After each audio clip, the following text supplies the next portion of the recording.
Welcome back, fellow Sigmas. I hope you're doing real good. I hope you're not taking crap from anybody. And I hope you're still speaking your mind and being excellent without even knowing that. You just happen to be that way. That's why people pick on you and target you, because you think outside the box. You're not a bootlicker, nor do you want your boot being licked, right? So they might as well call this Sigma Freud. Sigmund Freud, it's a play on words. Get it? Sigmund Freud? Sigma Freud. Why would I say that, you say? Well, because when you talk to a narcissist, you ever notice, if you're like me, I've had a lot of people confess to me like they're dirt. Just like in James Bond. When James Bond gets to the brass tacks with the villain just can't help himself. Goldfinger's the best example of this. So, he's got James Bond. He figures he's got James Bond under his control. He's got him right where he wants him. So now he figures he can gloat and brag about his deviant plan to take over the world and destroy everybody's lives. Now, he does that because he thinks James Bond is now helpless and weak.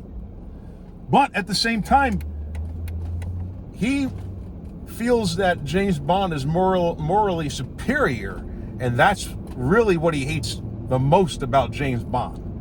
You see, if James Bond was an alpha, he would have just took over Goldfinger's operation. But no, he destroyed it because he's a Sigma. You know what I mean? So anyhow, I can't tell you how many times I'm talking to all these. I want to also say, Sigmas have no friends. We only have allies. Don't think you have friends. You have allies at the moment. You give them the benefit of the doubt because you know they might make a mistake. And you go by the golden rule. Little by little, an insult. Somehow, they insulted you for nothing. You shared your day with them. You thought you were friends, but you're not.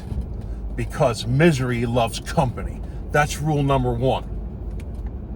You don't want to have miserable people around you. They're not your friends. You will say something positive, and in return, they will throw shade at it. That's an enemy, bro. Treat them like a would-be murderer. Because when it comes down to it, when the lights turn off, they're not your friends. They'll come against you. They'll pack together against you. Like these, people planning and preparing things and letting people know what you're doing. That's not a smart move.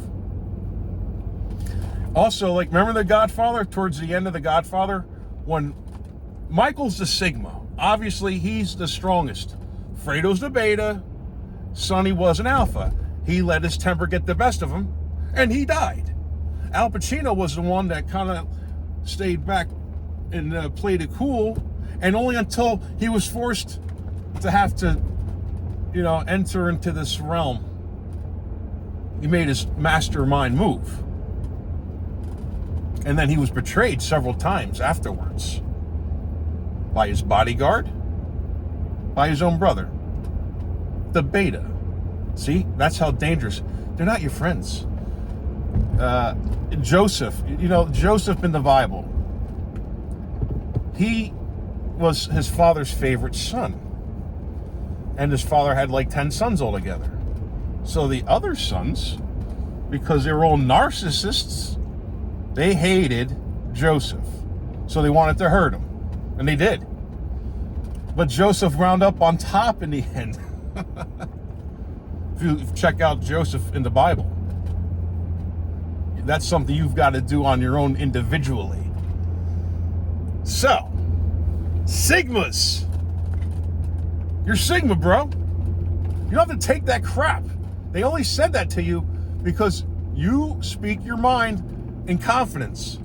You don't need to brag and hear boring stories about who has a law degree and how much money this guy makes, what promotion he has. It's really gauche. It's like so juvenile and effeminate. It's good to have nice things, absolutely. But you don't need to drive. I don't need to go to a lesser neighborhood to feel good about myself.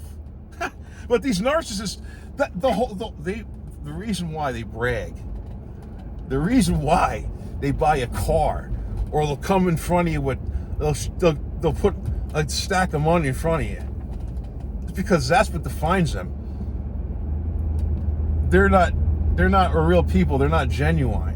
They have to put stickers on their car, what college they went to, so you think that's what they are. Don't look at what I am. I'm a piece of garbage.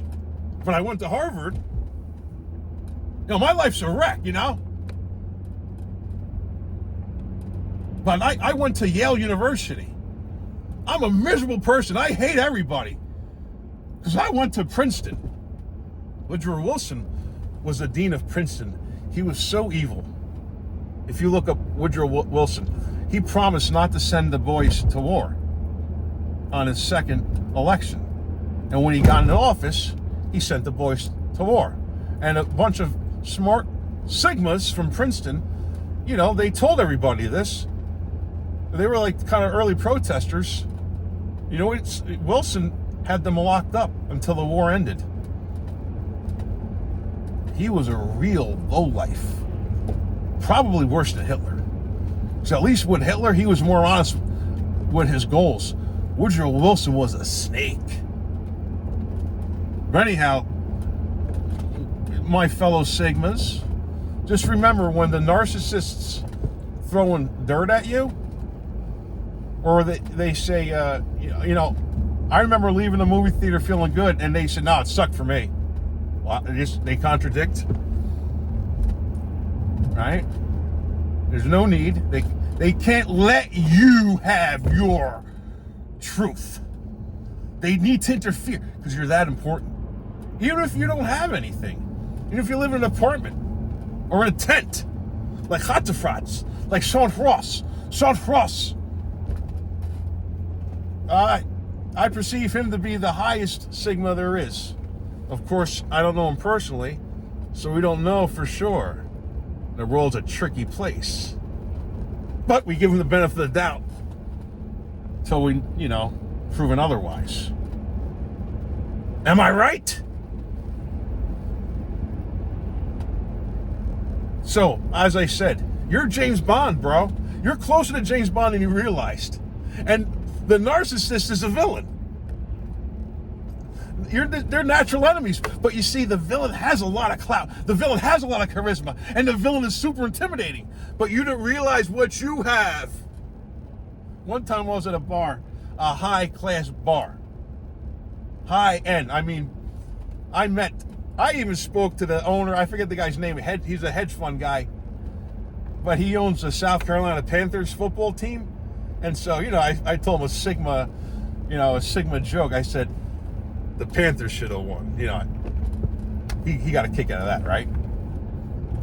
Billionaire. Billions of dollars the guy's got. And I'm going to just talk to him like, how you doing, pal? And then keep on going. Keep it moving.